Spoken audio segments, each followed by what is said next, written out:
How to restore a backup in cPanel. Log into your cPanel account and you will be on this page. Go to Files section and click Backup Wizard. In the first step, Backup or Restore, click the Restore button.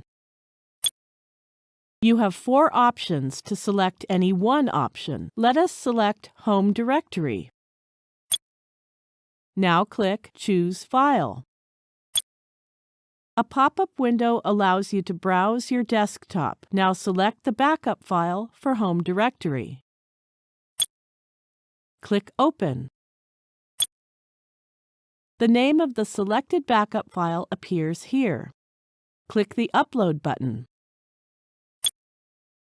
That's it. We have successfully restored the backup of the home directory in cPanel. Thank you for watching.